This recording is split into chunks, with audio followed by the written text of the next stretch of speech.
I used to be afraid of you, but I don't think I am anymore. There's nothing to fear except God. For me, God is a disease.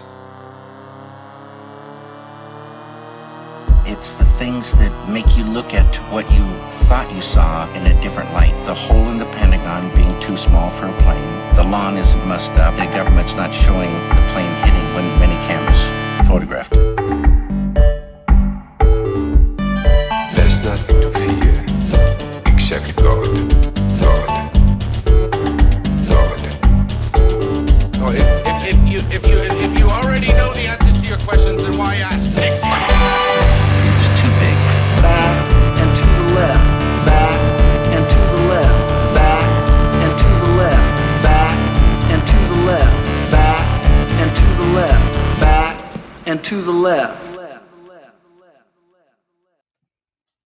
Hello, everybody. This is the Half of God's Face podcast. I have decided to do a Hunger Games style scenario where I have brought on a new person to fight Austin for his co-hosting role. His name is George By. He is arguably a better version of Austin in a lot of ways, and we're gonna see what Austin has to. Fuck you, dude. Whoa. Wait, where did this? Yeah. Okay, Every episode, this guy has just been starting it seemingly randomly and going, Austin is ISIS, Hezbollah, and now I'm on the cut. Okay. Well, outbursts like that aren't doing you any favors, sir. I did a poll the other week on if I should cut Austin from the show, and people were DMing me. They were like, "Bro, Austin sucks." No, I'm just joking. That didn't happen, but actually, that was the thing that got the least of my. I did a poll, and that actually got the least of the number one thing on my poll that got responded to was Zach talks about Israel. So considering we're talking about JFK, it might come up. But anyway, this episode is about Oliver Stone, specifically his movies, JFK, Nixon, and W. They're all kind of related, specifically Nixon and JFK, and for that reason, we had to bring on one of the premier Oliver Stone experts in the world, George By. So thanks for coming on, George. Of course. Thank you so much. It's been my special interest for a long time now. So I'm very excited to, delve into this because it's a very good topic to talk about. I feel like also I do think it's very relevant, to be very serious, of course. It's a very fucked up and pretty intense, and it's a hard thing to think about, I think, truly, if you really wanted to get into all of it. And especially also Nixon, when I was rewatching it, super empathetic portrayal, lots of stuff to talk about there too. And W, maybe one of the funniest movies of all time. Honestly, that's another thing to talk about, where it's also just good portrayal of the Bush last term, made exactly around that time as well, which is pretty impressive that it still kind of holds up and it's new, it's pretty intense. Yeah, I don't know. There's a lot of stuff I think to talk about with Stone's presidential trilogy, I guess, which is it's really loose because also W was made, I think, a couple decent amount of time after Nixon, just because of everything. I would say W is definitely a little more understated compared to Nixon and JFK stylistically. I mean, I think it's the very prime Oliver Stone style with all the cameras and stuff in JFK and Nixon. And the big connective tissue that is so interesting to talk about. And again, I just rewatched Nixon again, and like the historical context. I mean, the movies are all three movies are just crazy historically accurate. I mean, I think W is probably Yeah. the most historically accurate. Nixon is a little bit confusing because I think I'm not exactly sure how many of his tapes have been made available since then, but the key connective tissue between Nixon and JFK, and this is on the historical record. This is like some shit that hit the fan during the Watergate hearings is or during the whole Watergate scandal. What's on, it was on the tape where there's the 18-minute. I mean, clearly, I think Nixon definitely did cut 18 minutes off of one of the tapes. Uh, and but no, he literally said to one of his guys, he said, tell Richard Helms if you look into Watergate, it will open up the whole Bay of Pigs thing. Yes, which And I was literally gonna say is a heavy point. It's in the first like 10 minutes of Nixon, Oliver Stone, or yeah, when yeah, excuse me, yeah, but which is like super funny because it also comes up later because there's a very intense scene where that cuts between like color and black and white when he's right. talking to Helms, yeah, and it's like exactly about the Bay of Pigs things, but it's like yeah, also in Nixon, he reuses the JFK like da da da da da da or like that Yeah, I love that. yeah, which is so funny because I was rewatching it the other night and I was like, that's hilarious. I was pointing like the Leo DiCaprio meme, like I felt like a complete dork because I was like, oh my god, I completely forgot about that. Um, Oh yeah, but that the yeah, score is just so good. But that basically, and you know what happened is Richard Helms like took that as a threat. He was yeah, like, "This has not." I mean, this isn't even in Nixon, but like in real life, he was like, "This has nothing to do with the goddamn Bay of Pigs." Like he like snapped and like screamed when when he was told this because there's a couple different ways to look at it. You could look at it as a direct threat of as far as Nixon being like, "I'm going to take down the CIA with me if you take me down." Or he could have actually been concerned about the country in the sense of he was like, there's a lot of secrets that are because again, Frank Sturgis, E. Howard Hunt, Eugenio Martinez, all of those mhm, guys were involved in the Bay of Pigs. They were all Cuban exile. Like, well, E. Howard Hunt and Frank Sturgis yeah, weren't Cuban exiles, but they were all involved in the Bay of Pigs. They were all involved in the Castro assassination stuff. And, at a certain point, I get it confused which one is. I think it's Haldeman is the dude who's the actor that's like I I just thought of like the funniest way to explain who it was for a split second. Who's the like the famous actor that's one of his like assistants in the movie? I'm like blanking on his name. I think you're right, but I can't. Or like when you said Haldeman, but I can't remember who it is now. Like I just watched it the other night too. I should remember, but no, Let me yeah, see. I I'm gonna forget. bring up the cast here. There's Is like it James oh dude, James there's like Woods? also there's like yeah oh no Yeah, yeah, I think James yeah Woods is you're playing right Oh, because I the was Haldeman. gonna chief of say staff, I think maybe. yes Yeah, he's one yeah of his top guys. Yeah, because Haldeman and Ehrlichman both went down early, but they're two of the power players. But dude so because James Woods. Wait, sorry, what? I was gonna say also we have to talk about because in Nixon Paul Sorvino is Henry Kissinger, which is such a fucking crazy casting, and he's Yeah. actually pretty good. Like truthfully, but it is very funny where there's like when he's first introduced, he's like, uh, please talk about like it's like a crazy impression. But then after a minute, you're like, that is actually what he sounds Yeah, like. he sounds like that. He Like sounds like a hobgoblin. he does, but he's doing exactly also what Hopkins is doing, which again, incredible performance. Or, I mean, Oh Mhm. not my again, I god. guess so I haven't really, brought that up, but like Hopkins is doing so well. But like Paul Sorvino really does do exactly what Hopkins is doing, where he's just kind of doing like not an impression, but like channeling exactly kind of like just the Mr. President. expectations. Yeah, yeah, like the like the like what yeah, whatever this is in the voice. I mean, Well, it's like it's kind of like an energy that just it's people in a room with suits, regardless of politics, and it's almost got this like Shakespearean tone, I would say. Oh yeah. mm, yeah, totally.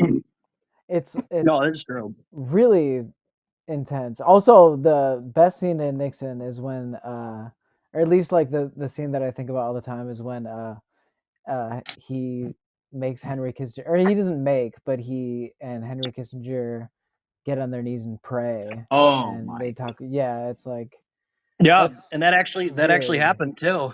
That's on the Oh, does historical it? Does, record. Well, is that true? I did not know that. Okay, that's Yeah, pretty wild. isn't that wild? well, Yeah, because I there's like I know a bunch of the stuff other than that in the movie, like where that's sort of based on like true accounts, but I'm I always always thought that was just a fiction curious of thing. the Uh, fictionalization of like him asking Henry, like, do you believe in God? He's like,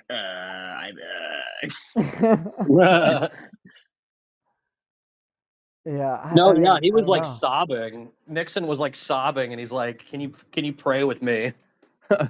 And Yeah, Kissinger that's is just like very uncomfortable.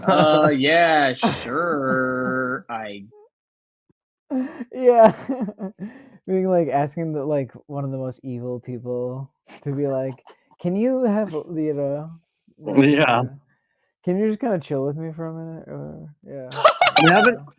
Yeah, Like, do you asking want to Henry talk about Kissinger. like what's going on, or like I'm not really feeling that good. What's up with you? And they're like, and they're like, all right, well, I don't know. Yeah, that's definitely a weird pick for emotional support, Henry Kissinger. Just like, Mr. President, if you Yeah. drink the baby adrenochrome, you will stop acting so scared of death. Yeah, just like off. Yeah. thought that didn't. Mr. Oh President. I man. thought that didn't start till 1997. Wait, what did? The satanic cult that now occupies the White House, minus the 45th and 47th president, of course. Okay, so I Cool. got I got it up. Jefferson Morley's book, which I just read, Scorpion's Dance, which is basically about Nixon and Richard Helms. Um, I Oh. it, so it goes like this. I'll read this part. That night, Nixon asked Kissinger to join him in the Lincoln sitting room, one of his favorite places in the White House, where he relaxed in an overstuffed brown leather armchair with a stereo system and his record collection. Nixon was drinking when Kissinger arrived. Will history treat me more kindly than my contemporaries? He asked, tears in his eyes. Certainly, Kissinger told him. Nixon asked him to get down on his knees with him to pray. The president prayed out loud, asking for help, rest, peace, and love. Woodward and Bernstein reported. How could a president and a country be torn apart by such small things? Nixon wept. Later, he asked Kissinger, Henry, please don't tell anyone that I cried and that I was not strong. That's pretty crazy. Yeah, but that's Woodward and I Bernstein, mean, so they might have been lying. But if that's true, that's wild. yeah. I don't know. Your mother. Um I was gonna say that in have we talked about JFK the movie at all yet before No, Nixon, no, we or can just did we jump just jump around because into? they're kind of I was gonna say interconnected, yeah. you know. I was gonna say just really because I also wrote this down that I wanted to talk about, but I watched the director's cut of JFK. I mean, it's just like I've seen it like once or twice, but there is like a thing with Johnny Carson in it Oh that, or yeah, like yeah. they, yeah, in the director's cut it's not Johnny Carson, like they don't really name him, like it's just like a guy, like they like don't call him out, but it's still like Jim Garrison on a talk show that is like heavily implied to be Johnny Carson. But if you like go on YouTube, you can easily find like the audio of him on the show. And like it is strange because like as someone who is a guy who like loves to listen to Johnny Carson like with like or Mhm. like old clips, or like just like like random shit like that, like he's very prepared, and he has like he has yeah, like literal cue cards on him that he's like shuffling through when he's talking to Jim Garrison, and it's really weird. And then it's also portrayed in JFK in the director's cut, which for like so long people were talking about JFK that it was like not very accurate, or like there was like not a lot of like truth to it, when like Mhm. in the like last 5-10 years, there's been like a lot of shit that has like been, or like, there's just like a lot of stuff that has exactly been like proven from it, or like that has Yeah. been proven to be true, I should say. Now, yeah.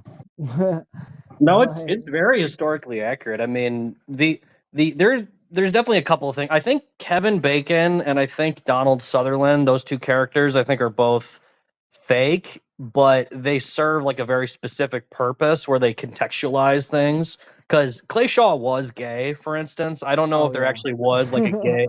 There wasn't like because you haven't ever got fucked in the ass. I was gonna say the Imagine best that's just like in line. the Warren Report. You're just reading. No, the Warren Report I've heard is fucking insane. But no, but Jim Garrison. So Bobby Kennedy was following his investigation really closely, and he was very suspicious of Jim Garrison because Garrison refused to explore the mob angle. And he went on the record. Jim Garrison said that Carlos Marcello wasn't in the mob, so he has some weird. There are some weird things about Jim Garrison where, yeah, I think Oliver Stone kind of has to use him as this vehicle for the movie. And I think it's amazing the way that he's able to figure out so much stuff through that angle. But yeah, it is important just to note that, like, yeah, he was a controversial figure for sure, and that was what a lot of critics were angry about when the movie came out. Was like, you're making this guy seem like he's amazing. But what I think I've seen that Johnny Carson thing, and it's really weird. He tried to Yeah, show it's the strange. three bums thing, and Johnny Carson is like, no, you can't show that. It's like, why?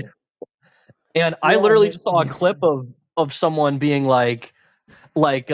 being like, yeah, one of those bums was Woody Harrelson's dad.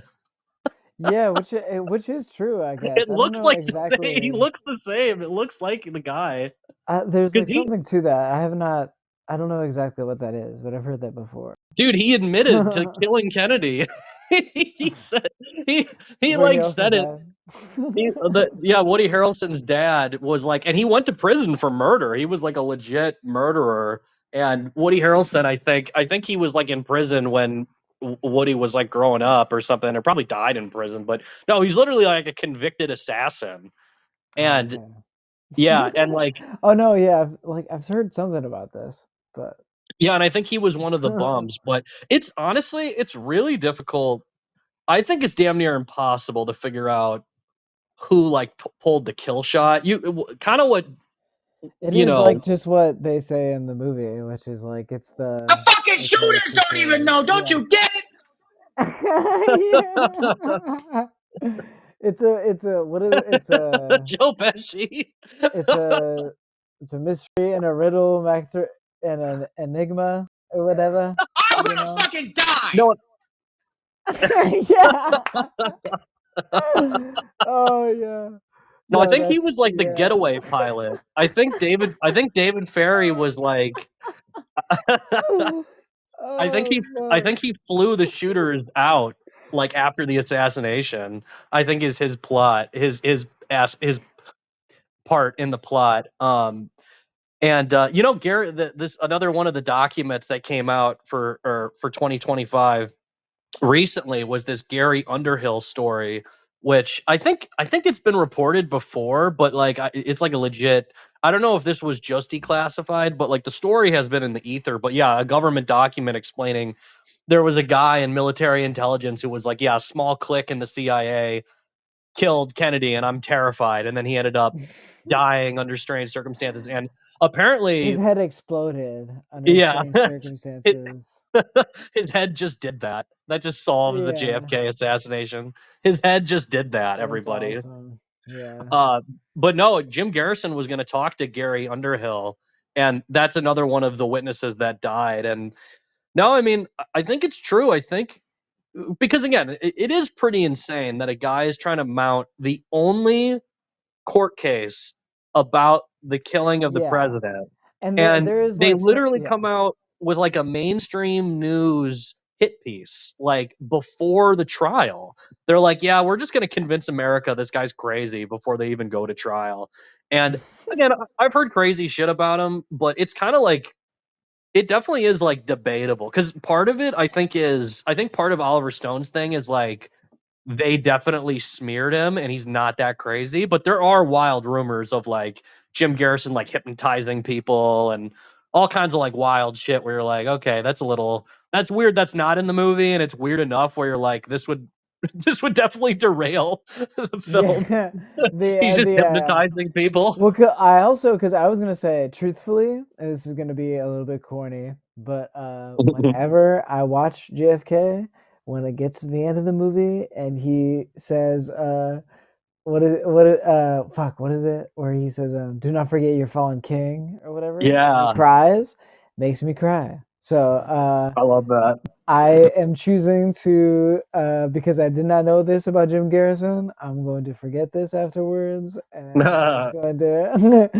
think of him still as a hero, and I'm going to think of him as Kevin Costner in my mind, and as a very beautiful man, and not Oh some yeah. schlubby guy that No, well, that he he played was an important until. role in history. I mean, No, actually no, opening up a of course. case. I'm just joking. Yeah, I know. Yeah. I'm just kidding. But I did not know this whole brainwash stuff, or like whatever this is. This Yeah, angle. I don't know. I think it might be like a smear, but it's like something along the lines of they were to make America believe that Jim Garrison was a kook. They were just like, yeah, this guy has intimidated witnesses and threatened them, and he got testimony after after not brainwashing, but after hypnotizing people, which is basically the same thing. I mean, brainwashing is real, but anyway. Uh, That's No, hilarious. Oliver Stone, he did say something interesting recently where he's like, I think he said he has a film about a president that he wants to make, and he's actively trying to make it, another movie about a president. And then I think he said there was another movie he wants to make about a president, but he said, quote unquote, they won't let me make it. I That's won't be allowed to awesome. make it. And I have no idea what presidents they are, but because his Untold History of the United States, he really skewered Truman. So that would be also interesting to see him just like attack Truman, or like an Obama movie, or I feel like someone making Yeah. like a Trump movie, they need like 20 years to pass Well, like before.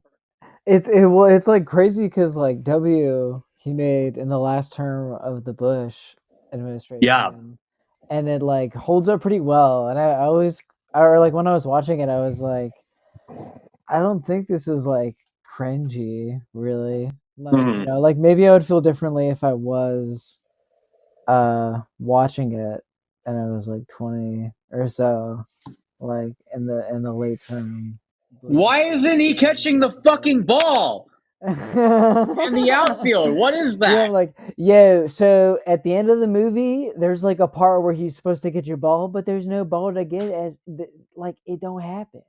So what am I supposed to do? How am I supposed to feel? I did have a friend that we know that I won't say that thought the ending was hopeful. I will Oh say, yeah. and I was like, I don't think it is. I think it's really sad. And he was like, "What do you mean?" And I like we talked about it, which was pretty funny. But I don't know. I'll also like W. I think is like really underrated, or like underappreciated, because it's like really funny in like a very Hmm. very dark way, and it's like kind of a Christopher Guest esque Mm. kind of comedy, that it's like so on the nose at some points. Like and like it's like this. It's like what I was talking about, like how it's like it could be interpreted as cringy or something if like it was in Hmm. the moment or something. Like I'm really not sure, but like it is so funny at points just because it's so stupid. Like there's one part when Richard Dreyfuss, who is Dick Cheney, and kills it, and he is like talking to Josh Brolin, who is Bush, and he's like, they're having lunch and he has a sandwich and he's like, if there was a 10% chance that there was poison in that lettuce that is in your sandwich, would you still eat it? And he's like, no, like whatever. And then they like keep talking, and he's about to eat a bite of his sandwich, and Josh Brolin like opens it and then puts the lettuce out into the side, and then bites it, and like that's like just small stuff like that that's like really funny, like, and it's like really stupid, but there is like some sort of empathy for Bush, I think, Junior, and it just because it shows that he like kind of just only wanted to be like a sports team or like like a baseball coach or whatever. Yeah. And like that's like really all he wanted, and then now he just winds up backwards ass falling into being president, and then it's like, well, like now 9/11 happens, and Oh, here we go again. yeah, there's like a lot of shit he just has to go through, and a lot of crazy shit that goes on. No, because it's funny because like he wasn't even just so many aspects of like the W story was just so bizarre. Like there's so little evidence that this guy should have should have became the president. I mean, the main thing is just that his dad was HW, but I mean, he wasn't even really. I mean, he was technically so he was part of an ownership group for the Texas Rangers. So they Yeah. had like there was like 100 people in this ownership group, and they all put in like $1 million, and they named W as like the leader, as like the owner, like the face of the team. And all the people that bought the team were like HW Bush associates. That's insane. Yeah, but Yeah. it's crazy. I mean, there's real stuff in there. Like I think he like knocked up that chick in the beginning of the movie, and that's totally real also, and just like ditched her. Yeah, And but I mean, to be fair. to be fair, Yeah. Come on now. but no, the other thing that I was always basically that book, Family of Secrets, I just loved so much Yeah. because it just got into so many things about the Bush family that's just completely insane and wild. And I mean, the Bushes are just such masters of controlling like the media. People don't really give them the credit for that just because HW seems kind of like a wimp, or he seems ineffectual, but he was, similar to Dick Cheney. I mean, HW Bush was one of the most powerful vice presidents ever, and he was able through his influence to get his son to be the president. And it's so crazy. I mean, in 2004 when it was Kerry versus Bush, one of the things that happened against Kerry was this narrative of he he he was lying about his service in some way, right? And it's so funny that happened because W left the National Guard and didn't have any explanation for what happened. He wasn't Oh honorably yeah. discharged and he wasn't dishonorably discharged. He just left. He just stopped his military service and nobody cared. And decades later, in a presidential race, somehow the Bush family is still so powerful at controlling the media that they're able to spin that Kerry was the one who and Kerry like served in Vietnam. I mean, he probably, all these politicians, they lie about their military service. That's kind of like normal for a politician to act like I mean, LBJ was in a plane in World War II, and he like got given like a Medal of Honor or something insane. And people say that that's like one of the most egregious like fake Yeah, wasn't it awards fucking? ever. Wasn't it George Bush Senior got a medal for jumping out of a plane? Yeah, And that's another one that's strange is yeah, that H.W. Bush he like he jumped out of the plane and then the other people on the plane all died, I think. And I don't know if he got a medal, but that sounds about right. And Russ I think he Baker was did. just I like, think he got like a like he fuck. I wish I could remember what this is. Yeah, like it's been a while that this was my special interest, but Yeah. but yeah, Yeah, I definitely think he got like an award or something. something like that. Yeah, like because it was a big deal. Like there was like a direct thing that it was like he just like failed and then got a medal for it, and everybody was like, "Yeah, he's a hero." like of course. There's a whole lot of shit with the Bushes with also Family of Secrets because I remember that was like the first. That's maybe the only one that I've read that also is like the more in depth with the Bushes because I haven't really read any of the other ones. But like, Yeah. yeah, like also with the Nixon connections to just kind of Oh connect this yeah, back to the movie, which is like that's a great point. there's a part in Family of Secrets where they talk about how Bush gets set up with Nixon's like daughter or something. Bush W, or I mean Junior. Yeah, excuse me. Whatever. Yeah, forgetting. Yeah, no. But for I can't remember for whatever reason, but it's like that's I super forgot wild about that. too. It's like That's there's wild. like some like weird shit. It's like all this like weird politics or like not politics like social shit that they kind No, of yeah, because Prescott Bush, he helped finance Nixon's first congressional campaign in the late 40s. So when Nixon was running for president in 1960, Prescott Bush went to Nixon and he said, "Name HW as your vice president." And oh Nixon was yeah. like, No way. "Yeah, isn't that crazy?" yeah. No, Prescott, I mean, no way you can't have him as the VP. But go on. yeah. No, and that's what Nixon said. He was like, "Bro, I don't even like this guy has no experience. Like, I mean, I don't even know what he had done at that point He because would have been HW only Bush, 30, 35, 36 years old. yeah, no, HW. I think he lost a bunch of elections too. He was he had lost like at least Yeah, multiple no. congressional, and he always was appointed to stuff. And so I think Nixon later on ended up naming him like the special envoy to like China or something.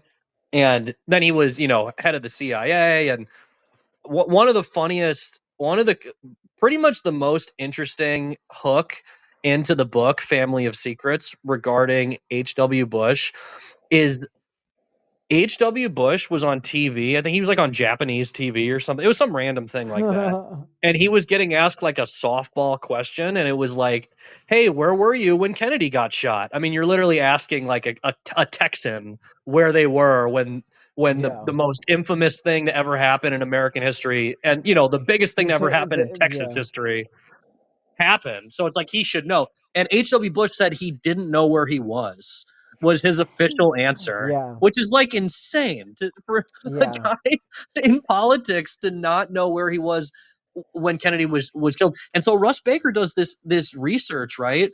And it's so crazy. H.W. Bush was ratting on someone. He called the FBI the day of the assassination. And he said, Mm. "I know who killed Kennedy." And he reported one of his staffers did it. He said a guy that worked for him killed Kennedy. And the guy went into the FBI and they're like, "Oh, yeah, you're fine. No big deal." And they just cleared him. There was no issue. It's like the strangest thing that there's like a paper trail of H.W. Bush accusing someone to work. And Russ Baker goes into it being like, there's like some kind of deception. I don't know if you, George, have you heard of this documentary? Everything is a rich man's trick. no. It's like a kind of a batshit nuts like conspiracy theory kind of doc. It goes off the rails at times, but there's also a lot of like good information in there. You just kind of have to like he goes really at one point he says like Oliver Stone is like a plant, and you're just like, all right, man. I'm pretty sure well, Oliver Stone is yeah, not on like the side of, but literally he yeah. pulls up a photo of what looks like H.W. Bush in Dallas the day of the assassination. That's hilarious. And I looked at the photo and I'm like, this looks like H.W. Bush. It looks just like him. And I mean, there are very solid connections of H.W. Bush to the Kennedy assassination. He was Yeah. good friends with George de Mohrenschildt, and Yes. Mohrenschildt was the white Russian guy that befriended Oswald. Richard Helms Yes.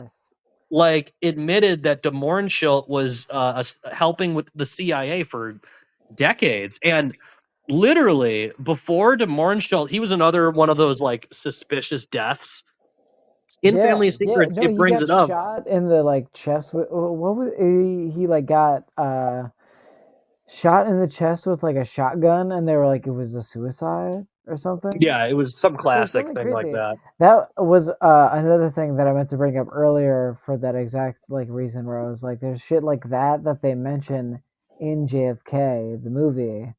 Uh, that is like that's crazy. That like early on they were bringing up De Mohrenschildt just at least briefly, if not Mhm. anything. I can't remember if that's in the director's cut or not because I don't know.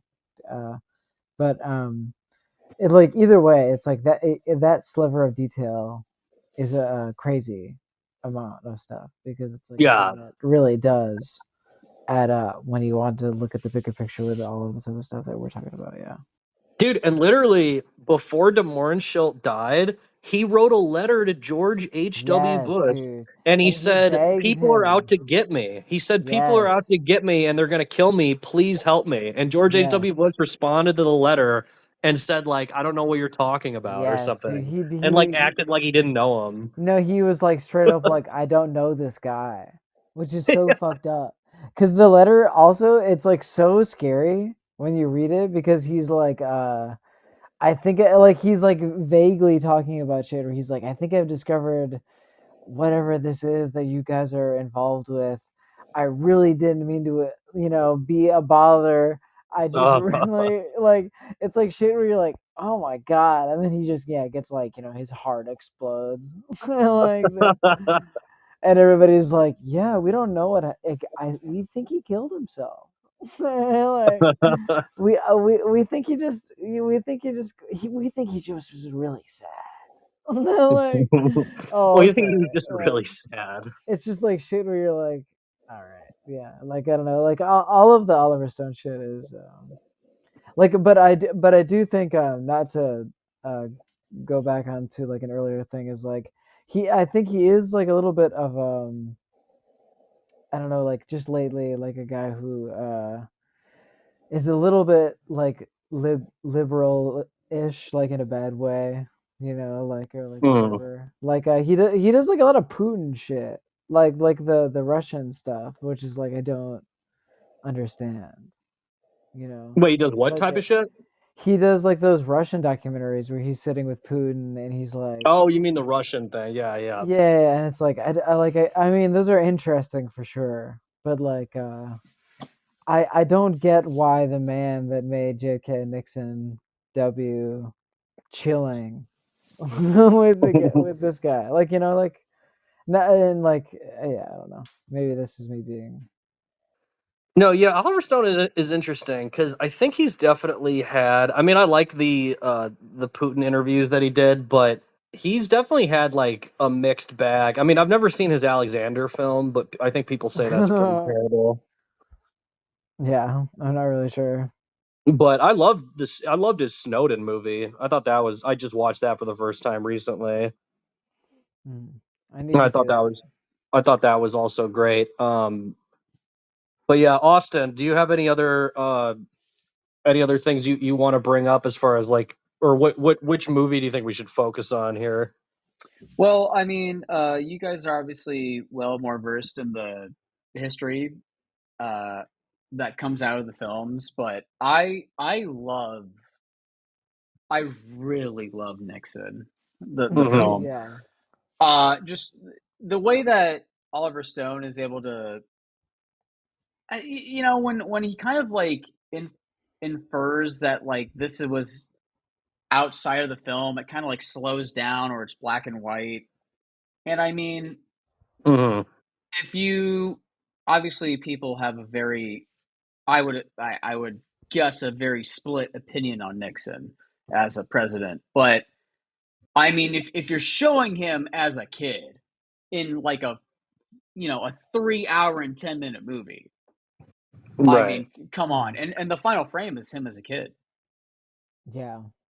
And the freaking choir music at the end, like what the hell? And um I don't know. There's kind of like things that I mean, I also love JFK, but it it seems I don't know, it's interesting like how you would compare the three films because JFK seems more to be I would say into the I guess outside the presidency. Obviously, it's not like just about JFK. Yeah, yeah. It's Yeah. not. Yeah, Nixon, it's not like yeah, about his presidency. Yeah, it's like weird because Nixon and W are about the man, and JFK actually is about the conspiracy, you know. But they're still like a part of sort of a trilogy.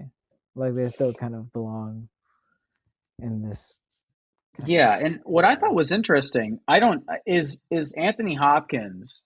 I don't know. There's probably other movies I would guess, but other movies where he doesn't have blue eyes. He's like actually wearing Hmm. contacts, and so is I forget the actress who plays his wife, um, but who plays Buddy Yeah, Pat, Patty, Joan, yeah, Pat yeah, Nixon. Patty. She's also wearing contacts as well. Oh Hmm. wow. Yeah, I don't know. I not that that is but just the performances and it's a little bit. I would say more. It's weird because it's a lot more. I would say political than the three films, but it also has the subtlety to it. Well, let's take JFK. I mean, there's a scene when he's meeting with the oil guys, and they're like, "Dick, our money's going down the floor. You got to run 64." And he's like, "Ain't no chance anyone's beating Kennedy in 64." And then he just is Yeah. like, "Suppose Kennedy don't run in 64." And it's so subtle, but he just goes, "Yeah, all right, I'll see you guys." And then he just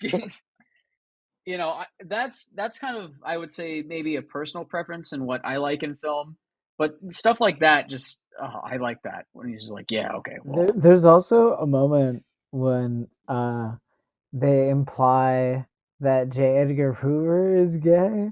Oh Like yeah. pretty oh, like he's the eating first like the freaking fruit out of the yeah. freaking kid. No. What is that? They dude which is so funny because it's Bob Hoskins also who's like just like a barrel chested like fucking like Donkey Kong looking of a man.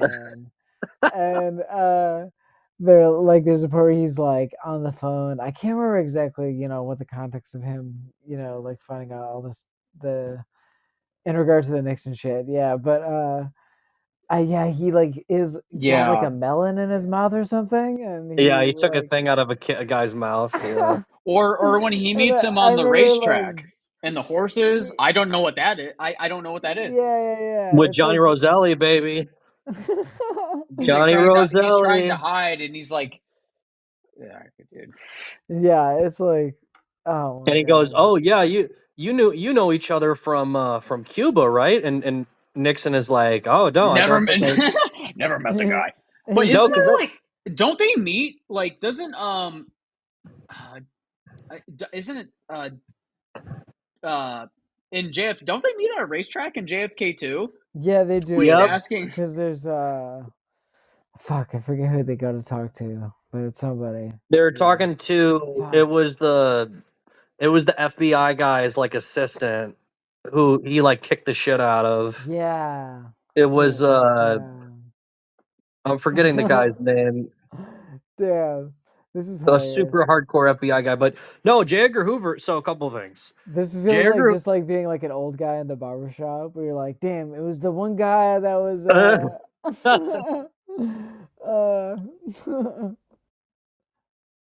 yeah. Guy Bannister, I think. Oh wait, yeah. It was Guy Bannister's assistant that he's talking to, who's being played by Jack Lemmon, right? yeah. So, couple things.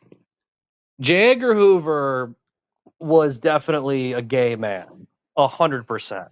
I mean, he was basically he was blackmailed for being a cross dresser and being gay. He would, and he was also addicted to horse racing. So he would just bet Of on course he horse was. racing, and he was in bet. He was, the mob. He had a very close relationship with the mob, and they would literally, like Johnny Roselli, he would literally be like, "All right, if you bet on these on these horses, if you lose, you don't even have to pay any money. But if you win, you get to keep the money." And all of this was kind of like a deal to, like, don't go after the mob. Hoover said for like 30 years, he said the mob didn't exist, which is just insane to in America to say that the mob didn't exist. But yeah, he was in a relationship with Clyde Tolson pretty much. I mean, Hoover never married a woman. He never really dated anybody. And there's all kinds of people that hung around Hoover and Clyde Tolson, and they were like, yeah, they were a gay couple. I mean, they'd hold hands. They, were Kiss. partners. They go on vacation together. They were inseparable. And, they probably also killed Martin Luther King Jr. So there you go. Which is super romantic. Yeah, super romantic. We're Kind of. I mean, like, say what you will, awful, but kind of a bonding experience. Because when else are Oh, you gonna that's have great. when else are you guys gonna talk about, like, oh, when we met? Well, it's kind of a funny story. They were just kind of standing there, and I Oh was like, god. "Oh, is that an FBI booklet in your hand? That's crazy." Oh my god. Damn. Well, I don't I know. also was gonna ask, interestingly, maybe specifically with JFK, um, I was wondering. I mean, I wrote down when I was watching the movie, why would all these actors want to do this? Because they're gonna be killed afterwards. Yeah, uh, Wait, why all the they're gonna actors be. would star in the movie? well, well, not asking, that I don't believe they would. Just, kind of what's the broader idea of that? That they're because it isn't just that, like, I would say you want to be in an Oliver Stone movie in the '90s, but Hmm. I would guess, I think reasonably, that there does have some sort of I don't want to say political, but like a kind of a context about the subject material that they're probably, I would say at least a lot of people in the movie are on board with Oliver Stone before they even, talked about doing. Do you know what I'm getting at? Before they talked about doing Hmm. it, like Yeah. like Like I think like Kevin Costner is definitely. I mean, like the take that is in the end of the movie when he cries, is like he wasn't supposed to cry, or like in the script it doesn't say that he has to cry. Hmm. He just like oh cried. wow. Yeah, he cried out of pure. I mean, dedication or um and envelop. Damn. I don't know. Really don't know how to speak eloquently. And no, you're fine. I mean, I'm not a damn poet, so. But anyway, no, yeah. I mean, I would say if you Yeah. interviewed these actors about it now, they would probably have some sort of dialogue about it. I would imagine, right? Mm. Is I guess more so my point, What you rather mean, like than, Oliver Stone's like politics is what you mean, is what they would talk about, or? I mean, just at least about the subject material of JFK. I mean, they would. I would assume Mhm. if you talk to people now, they would be like, "Oh, well, it's just a script, and I don't necessarily agree with it. I think Mm. there was just one lone shooter, and blah blah blah. But I did the movie, and it's a movie, Right. etc." Mm. Yeah, I think some people in the cast for sure were probably all in. I think others were like, because it was I believe it was a controversial movie at the time. I mean, Roger Ebert gave JFK like a 4 out of 4 stars, and he said that his I think his editor said don't write a review on JFK. So there was an active push for people to like not even acknowledge that Oliver Stone made the movie. I think he did get a lot of shit for making JFK when he made it, and no, I mean, in fairness, it is just it's such an exciting movie. I mean, yeah, I really understand between these three movies saying, saying Nixon is a lot of people's favorites. I personally, I mean, I discovered my dad showed me JFK pretty young, so I've always kind of had a connection to it. But just the editing, and I bet the script is like insane. I mean, the fact that it's just cutting between like reenactments, and it's putting together something that's so complicated because in reality, I mean, there's all kinds of witnesses that the Warren Commission didn't talk to. I mean, there's literally people that are like, yeah, I heard gunfire coming from the grassy knoll, and then the FBI is like, did you really hear that coming from there? And then another one of the details is like the two women going down the stairs, and then Lee Harvey Oswald supposedly goes down the same stairs at the same time to Oh get to the yeah. break room. That's like another legit uh witness testimony thing that the FBI was like really trying to get those women to like kind of say something a little bit different so that it matched the timeline, or to be like, oh yeah, we did see him or something going down the stairs. Well, like, yeah, none of them saw him going down the stairs. There's just a lot of witness testimony that just does not. The one shit also that is in the JFK director's cut that's about the that's also in Family of Secrets, about Mhm. like the multiple Oswald sightings in like Yeah, Mexico when they're at the shooting range, exactly. and there's like a guy, or like the story is that like there's a guy shooting at a target, and then like the guy next to him fires at his target, and he's like, man, what the heck are you doing? And it's a guy who he describes as Lee Harvey Oswald, or like someone who he eventually describes as Lee Harvey Oswald or resembles him. And he says, oh man, I thought he was that son of a bitch Kennedy. And it's like, that just sounds completely like, like that just drives you insane. Like that just Oh sounds like yeah. something that is gonna, yeah, drive you up a wall.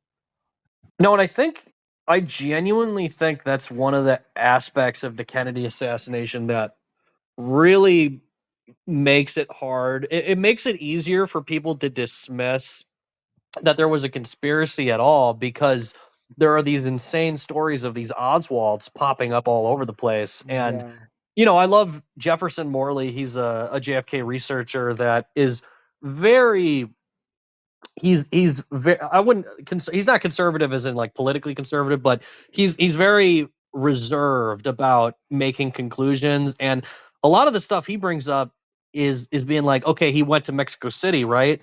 But there is a tape, there is a, I believe it was an in the LBJ tapes of like during his presidency, the day after Kennedy was Mm. killed, he was talking to J. Edgar Hoover, and J. Edgar Hoover was like, "Yeah, we have photos and audio recording of this guy claiming to be Oswald in Mexico City, and it's not Lee Harvey Oswald. It's someone that's like pretending to be Oswald." And Mm. that's in I saw that in the book JFK in the Unspeakable as well. But Oliver Stone, his script is so incredible because, and obviously the production end of it, all the different cameras and stuff, because it's kind of perfect for film. It's kind of perfect for a movie where you're not exactly sure what happened, but you're just trying to put things together. And then yeah, I mean, it is historically accurate that there's all these fake Oswalds all over the place. But when Mm. people look at the historical record now, it's really confusing. They just want to assume all those Oswalds are real. That's what I've noticed is a lot of JFK researchers or people that are just looking into it for the first time. They'll go, "Oh yeah, he went to Mexico City. That means he's a Soviet agent." But it's like, guys, there's literally a tape of J. Edgar Hoover Mm. saying it's a fake Oswald, like the day after the assassination. Like, the people at the highest level were acknowledging that there were fake Oswalds. There was a report from the FBI maybe a year before the assassination that people were impersonating Lee Harvey Oswald. Like that was literally in the it was in the system that this is like a known thing even before he was, purported assassin of the president. But yeah, I think Yeah. that's the to answer Austin's kind of prompt from like a minute ago. I think that is what is intriguing to the actors is just Oliver Stone is able to bring in so much fact that is hard to believe it's fact, but then he cast it all together in such a sharp way, and it's also just so exciting. Like the investigative kind of like, oh, what happened? Like let's really debunk this. Mm. It's just it's a compelling thing. You don't, I've said it before to people that there are so many movies that could be made just off of conspiracy theories that exist. And Hollywood, for the most part, is just too, overly cautious. People that are giving them the money don't want to see crazy ass shit. But if you made a movie off of any conspiracy theory that exists, and the Kennedy assassination isn't really the best example because this is like a real to me this is like one of the most based in fact That's things. really But funny. like George told me about the or you sent me the the Tartaria episode Oh yeah, war mode. from War Mode. War mode, Like excuse me. you Yeah. could make a movie like on Tartaria and it would be so fucking awesome. Dude, because it's just like fun. Like it's just shit Yeah. where you're like, yeah, like I would love to see it. I would love. I mean, you're like, you know, I'm interested in that. Let's go. Like let's just yeah, whatever. But No, yeah. there's a lot of examples of that. I mean, you know, and it kind of bleeds in. Like, kind of what happens is so many really dark, true things that have happened. Because America is we're very good at just like pushing everything under the rug that happens. Like any insane thing that we get like a really basic explanation that just doesn't even add up at all, and then Mm. it's just shoved down everyone's throat forever. Like I don't know. It's one of those things where there's so many of those things that have happened. It starts to bleed in other places.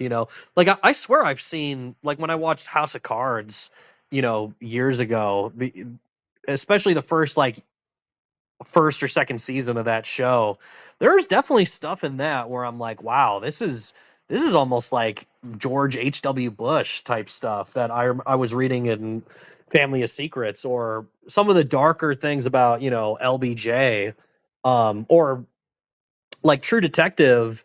I feel like really has like a Franklin scandal kind of tint to it as well, but it's not directly being like, hey, this is like real, but you can kind of see that there's like this historical um and I don't know, it's unfortunate because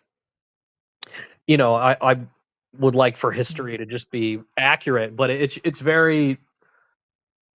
very taboo to talk about crime in general. Right. I think crimes, when they are committed, like whether that be the mafia or serial killers, it's always way more complex, and it's always like not really that kind of stuff is never really pulled into like the overall picture of history, if that makes sense. So when Scorsese makes The Irishman, I'm thinking, okay, this is American history. When Scorsese makes The Departed, I'm like, this is American history. But people don't look at it like that. They It's go, oh, that's actually like a mafia insane. movie. Yeah. So Stone is kind of, I don't know. I mean, he's definitely one of the great like political filmmakers. And I don't know. A lot of people have been, I think a lot of people have been inspired by him since, but you take it for granted. It's like I don't even know how many movies exist like these movies we're talking about, specifically about presidents, and they're just so great. I don't know. There's like a lot to talk about with all the JFK and the Nixon stuff. Like Nixon specifically, also because it's also like way like we were kind of mentioned it earlier, but it's like probably just as good as JFK in terms of performances and Mhm. also no, it came out at the same time as Heat. I meant to bring this up, which is fucked up because that definitely also kind of killed it at least a little bit. Um, but yeah, it's like so intense. There's like so much emotion to it. That Well, is you really said it great. killed it. No, like I mean, just in terms of like at the box office, it probably Oh, like okay. you know Yeah. like I was watching or I saw like an old clip of what is it Siskel and Ebert where Hmm. they were talking about Heat and Nixon, and they kind of like very quickly praised Nixon, and then went on to talk about Heat, Wow, which was funny, but Oh, I can see that. which that's makes sense. crazy. Yeah, but I was like, oh, like They came out like the same weekend. it like seems kind of. I guess I can't really speak totally on that because I just remembered seeing the clip, but I was like, it seems kind of like it, or at least around like maybe the same summer, maybe like couple weeks or something like that. I'm not exactly sure, but Damn, yeah, that's kind of surreal. yeah, it was like so. That also makes a little bit of sense, maybe why Nixon is like kind of like even like for JFK fans, not doesn't get like enough love. I guess I don't know. Hmm. Depends I got depends something on that. interesting. Ooh. Heat, December 15th, 1995. Nixon, December 20th, 1995. Oh, okay. Damn. That's wild. That's kind of crazy that Heat came out in December. I would have thought it would be like a Yeah. like a I thought it Summer, was like a like yeah, summer movie. yeah. summer. Yeah. Blockbuster. Wow, that is wild, honestly. But no, I mean, it definitely is. Like Austin was saying about Nixon, it definitely is like Shakespearean in that sense. And I think Nixon is, for the most part, people just assume he was just like, a terrible guy, a terrible president. I think that's Yeah. kind of the narrative. But he did, as far as I know, he did cut the military budget. He was like the first president in like 30 years to cut the military budget. And he did end the war in Vietnam after he, did committed war crimes. But he he ended the war in Vietnam, and there it is possible that's one of the reasons he was kind of outed. But and Well, yeah. the details of it are kind of crazy because yeah, he did sanction creating the plumbers, but there isn't actually evidence that he told them to do that specific robbery. But from what everyone says, it sounds like he created the plumbers, he gave them the go ahead to do other crazy shit, and at least it isn't on the record of him telling him to do the break in at the Watergate. Um, but basically, the fact that he covered it up and he's on the record trying to cover it up is what fucked him. But on top of that, there were so many people in his administration that wanted him gone. John Dean was the first guy who I think flipped on him that started talking, and it became Nixon's word versus Dean's word, and it just became very ugly. But the other thing, our guy Nick Bryant brings up with, and I read his book on Watergate, which is amazing, is that Alexander Haig, who is played by Powers Booth in Nixon, he was part of the Maurer Radford affair, which was the Joint Chiefs of Staff, I believe, spying on the president or something insane. And Alexander Haig was complicit in like a spy ring, like within Nixon's government. This is before Watergate even happened. So the Maurer Holy cow. Radford affair throughout the Nixon, I'm on the Wikipedia, Throughout the Nixon presidency, many senior-ranking military leaders were highly critical of the secretive nature of Nixon's foreign and domestic policy, which kept them out of key decision-making or knowledge about key aspects about U.S. foreign policy and national security. In November 1970, Chairman of the Joint Chiefs of Staff, Admiral Thomas H. Maurer, expressed concerns regarding the foreign policy decisions of Nixon and Kissinger, primarily involving Vietnam and détente with the Soviet Union and opening up relations with China. Fearing communist sympathies with the president and his national security advisor, Admiral Maurer, organized a spy ring inside White House's National Security Council office with the purpose of obtaining classified documents to undermine the policies of Nixon's White House.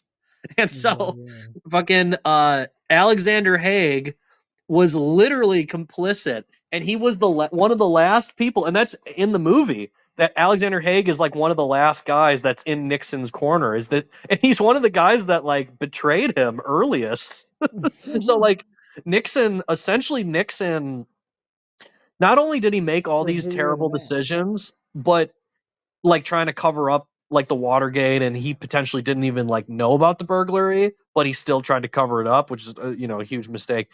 But he befriended the wrong people in his administration, and Alexander Haig, he's the guy that goes like in the end of the movie, he's like, "You have the army," like that part.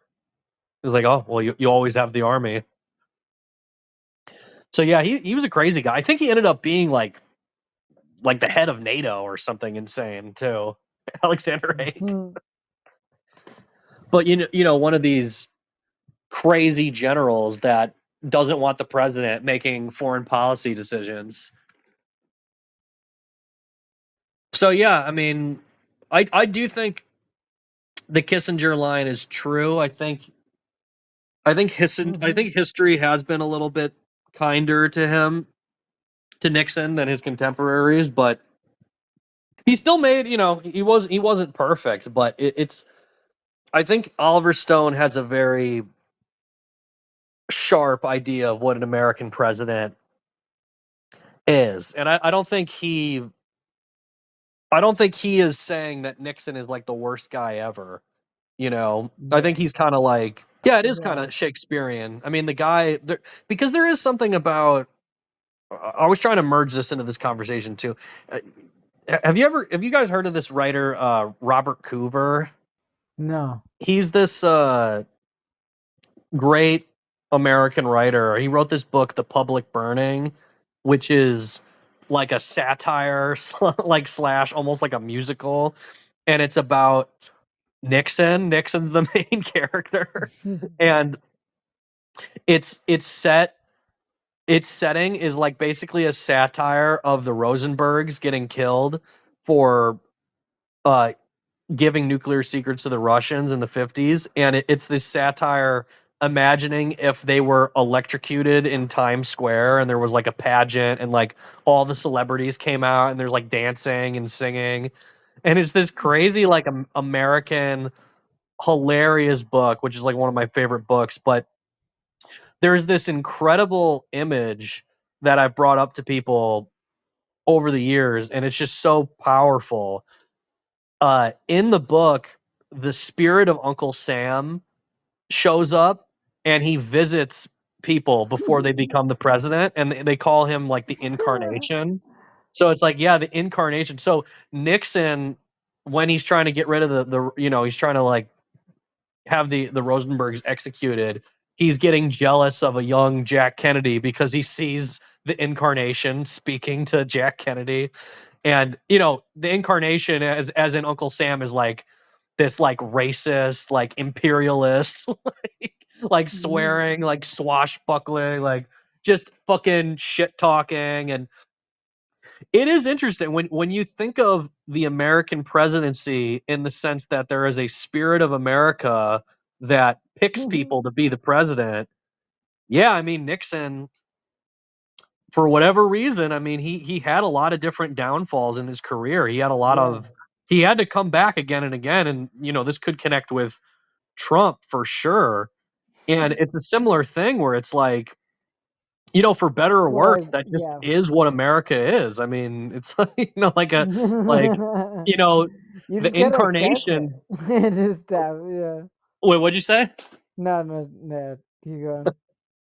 No, I would just say like Uncle Sam. It's like I don't know if I see the incarnation talking to Kamala Harris. Like, no offense, but it probably not necessarily probably not the best thing to have the spirit of Uncle Sam in your corner, but there is something like spiritual about becoming the president. Like you're almost picked because you fit into this like tradition.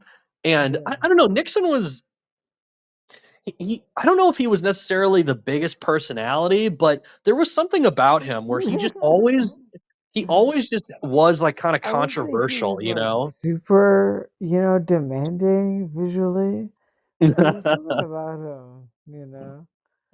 Something that he had some gravitas in some capacity. Yeah, that's Yeah, I for don't know sure. how to describe it, but there's something about Nixon where I mean, he just his political comeback was just so overwhelming. I mean, he got two terms, and his second term was like one of the biggest blowouts in the history of American politics when he became the president Some pansy the second socialist like time. George McGovern.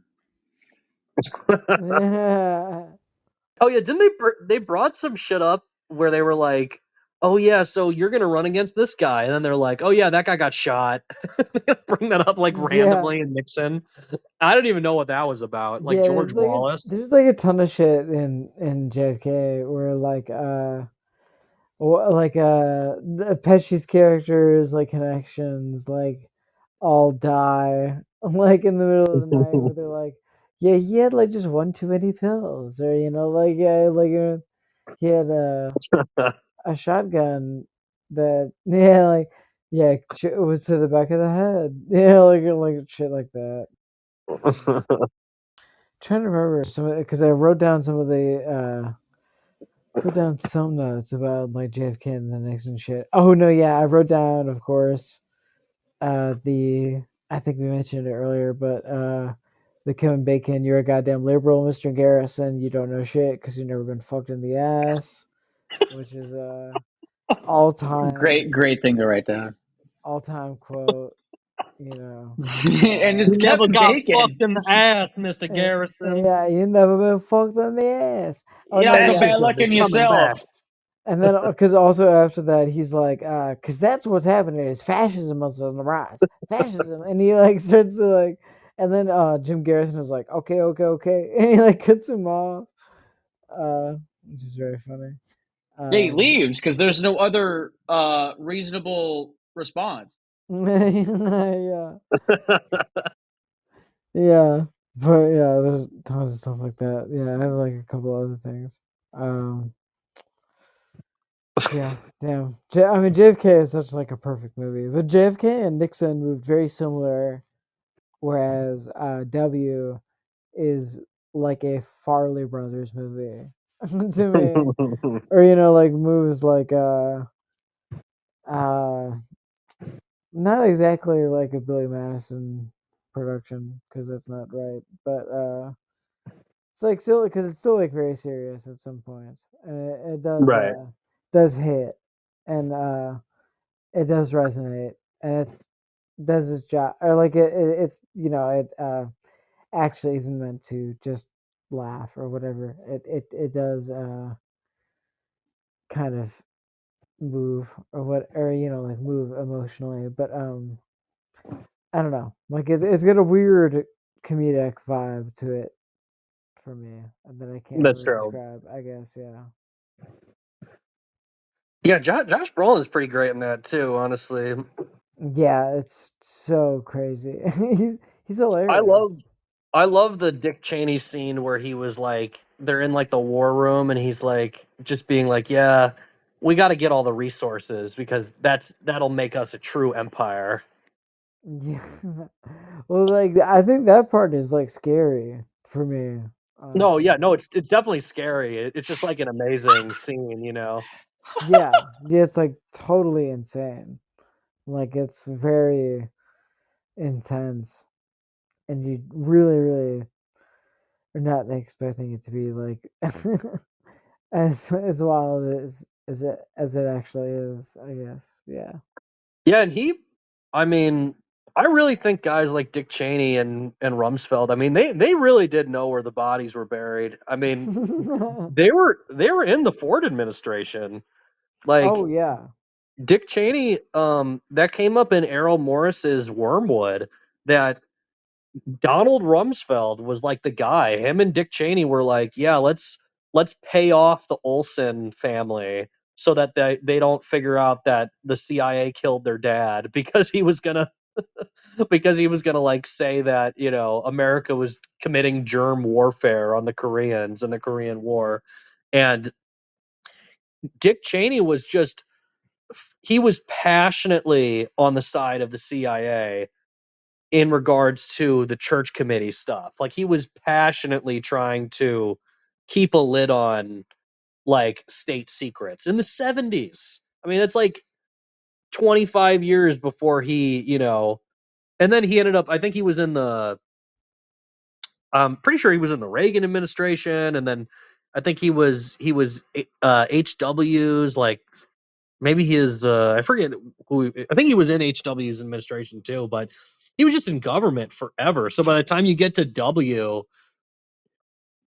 yeah, I mean, everyone kind of knows that, like, you know, Dick Cheney is the devil, but he really, man, he really knew a lot of shit, I think.